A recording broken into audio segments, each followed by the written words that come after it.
Hey, welcome back to Red Flag Series, the podcast where we spill the tea on toxic dating behaviors that, honestly, we all need to talk about more. I'm Pearl Jones.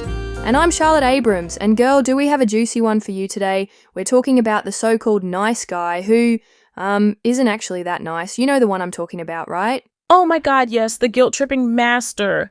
Like, this guy seems sweet at first, but then, when things don't go his way, suddenly you're the villain in his tragic love story.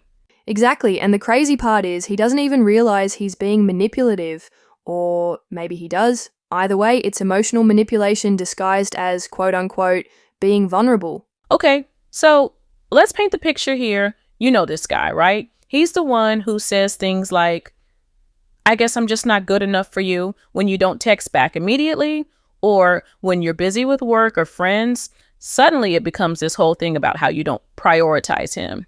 And then there's my personal favorite. Oh no, what's your personal favorite? I'm always the one putting in effort. I guess you just don't care about me the same way.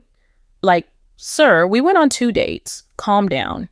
Stop it, the secondhand embarrassment. But seriously, this is such a pattern. They make you feel guilty for, what, having boundaries, having your own life? No thank you. And here's the thing that really gets me.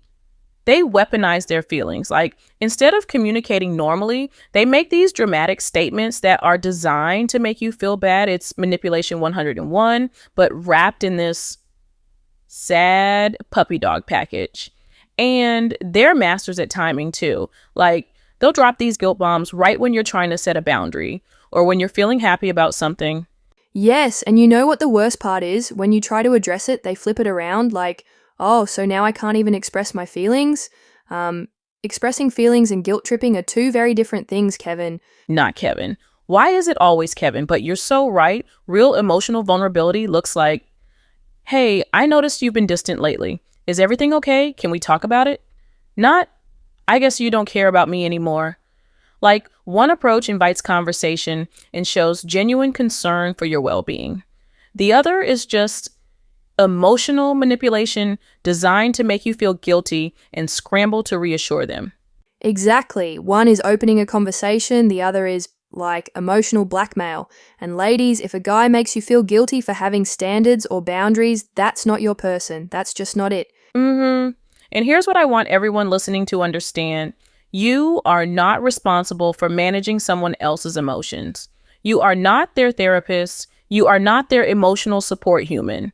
If they can't handle rejection or disappointment like an adult, that's a them problem.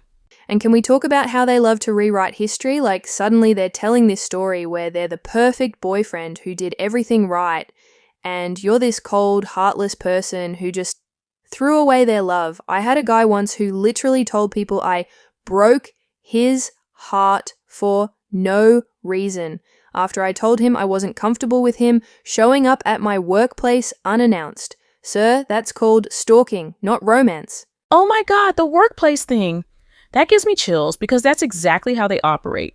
They take normal boundary setting and frame it as you being cruel or unreasonable. And the fact that he went around telling people his version of events, classic guilt tripper move. They need external validation that they're the victim, so they'll spin the narrative to anyone who will listen. It's like they're collecting sympathy points. And ladies, gentlemen, non-binary folks, here's the thing to remember. These patterns usually start small. It's not like day one they're full-blown emotional manipulators.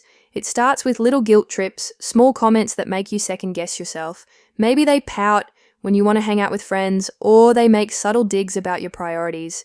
The key is recognizing these early warning signs before you're in too deep. Yes, trust that uncomfortable feeling in your stomach when something feels off. Your intuition is usually spot on about this stuff. And here's something I wish someone had told me years ago. You don't need to have concrete evidence or a bulletproof case to end things with someone. If the relationship consistently makes you feel anxious, guilty, or like you're walking on eggshells, that's reason enough. You don't owe anyone a relationship, even if they cry or say they'll change or promise they didn't mean it that way. Say it louder for the people in the back. Your worth is not determined by how much you can tolerate someone else's emotional manipulation. Period. Full stop. And if you're listening to this thinking, oh my God, this sounds like my situation. First of all, you're not alone. Second of all, trust your gut.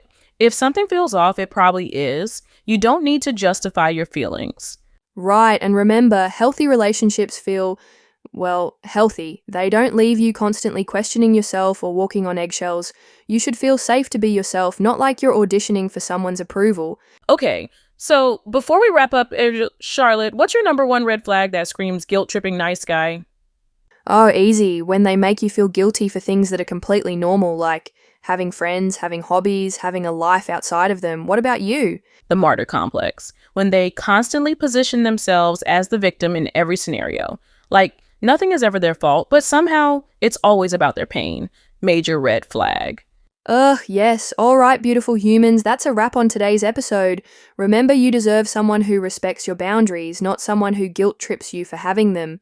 You deserve someone who can handle disappointment without making it your problem to fix. And most importantly, you deserve to feel safe being yourself in a relationship.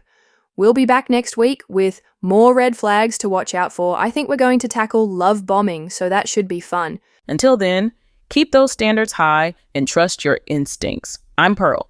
And I'm Charlotte. Thanks for listening to Red Flag Series, and we'll catch you next time.